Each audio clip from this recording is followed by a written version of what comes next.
Construction workers in the Lithuanian city of Vilnius uncovered something no one expected. Beneath a modern neighborhood lay a massive grave filled with thousands of human skeletons. They weren't buried in coffins. They had no grave markers, and no obvious clues explained who they were or why they had been left there. As archaeologists began excavating the site, it quickly became clear that this wasn't an ordinary discovery. The grave had remained hidden for nearly 2 centuries, but the biggest mystery wasn't how long it had been forgotten. It was who these people were.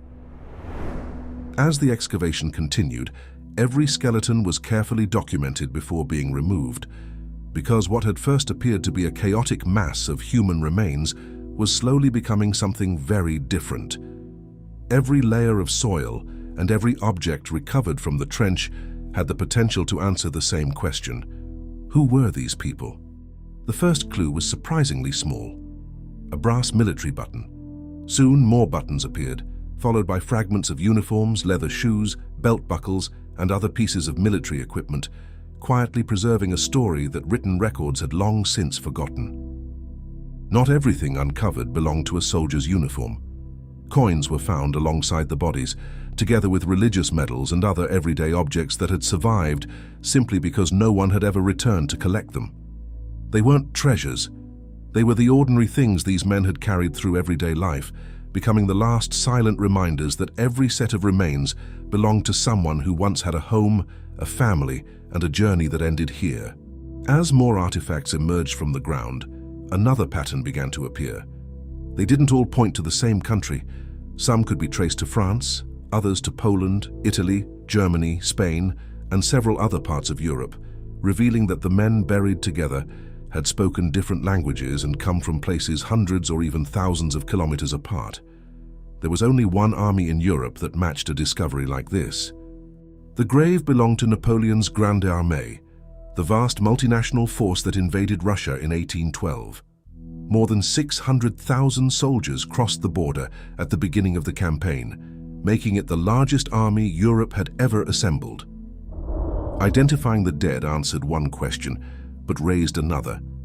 They had endured the long retreat across Russia and were approaching the end of the campaign. Yet instead of returning home, thousands of them ended up buried together in hurried trenches beneath the city. So, what happened here? The answer wasn't hidden in a forgotten document or an official military report. It was hidden in the grave itself, and to uncover it, archaeologists began treating every skeleton, every layer of soil, and every object left behind as part of the same piece of evidence, because what had first appeared to be a chaotic mass of human remains was slowly revealing the story of how these men had been buried. The excavation quickly showed that there were no individual graves. Instead, the dead had been placed together inside long trenches, many still wearing parts of their uniforms, with their personal belongings remaining exactly where they had been carried, strongly suggesting that no one had taken the time to strip the bodies before burying them. As researchers continued documenting the site, another pattern began to emerge. The skeletons lay packed so closely together that many overlapped, while their positions suggested they had been thrown into the trenches from the edges, gradually filling the available space until there was simply nowhere else to place the dead. Even the remains of horses were found among the soldiers, adding to the growing picture that this had not been an ordinary military burial, but the desperate response to an overwhelming crisis. The evidence revealed something else that was equally surprising. Although these men belonged to one of the largest armies Europe had ever assembled, very few showed the kind of fatal injuries normally associated with battle. There were almost no sword wounds, almost no gunshot injuries, and nothing to suggest that thousands of soldiers had died fighting where they now lay. Little by little, the excavation began revealing details that no written account had preserved. These men hadn't been laid to rest with ceremony. They had been buried with urgency. Whoever filled these trenches wasn't trying to honor the dead. They were simply trying to deal with an unimaginable number of bodies in the shortest possible time, leaving one unavoidable question behind. What kind of disaster could overwhelm an entire city so completely that thousands of soldiers ended up in these trenches? The chain of events began months before the first bodies were buried in Vilnius, when Napoleon led the Grande Armée across the Russian border in what was expected to be a swift campaign. Soldiers from across Europe marched east, believing the war would be over before winter. But instead of forcing Russia into peace, they entered Moscow only to discover that much of the city had been destroyed by fire, leaving little that could sustain a force of that size. With no victory to secure and few resources left to continue the campaign, the march west began. Day after day, the soldiers struggled through freezing temperatures with little food, worn-out clothing, failing equipment, and fewer horses to pull the wagons carrying what remained of their provisions. Hunger, exhaustion, and the relentless march slowly destroyed the Grande Armée long before it reached another battlefield, leaving thousands too weak to continue, while those who could still walk fixed their hopes on one place. That place was supposed to be Vilnius. For the survivors, reaching the city meant they believed the worst was finally behind them. It had been prepared as a major supply base where they expected to find food, shelter, medical care, and a chance to recover after weeks on the road. But by the time the first columns arrived, it was already overwhelmed. Hospitals overflowed with the sick and wounded, food quickly ran out, discipline collapsed, and exhausted soldiers filled the streets, churches, and public buildings, with countless men too weak to continue their journey, and countless others never leaving the city alive. The grave finally made sense.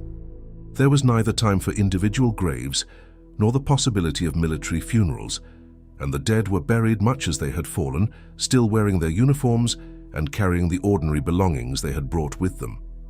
Faced with an unimaginable number of bodies, those left behind did the only thing they could, placing the dead into defensive trenches and covering them as quickly as possible. For generations, the explanation seemed straightforward. Napoleon's army had been defeated by hunger, exhaustion, and the brutal Russian winter, and for many historians, that was where the story ended. It didn't.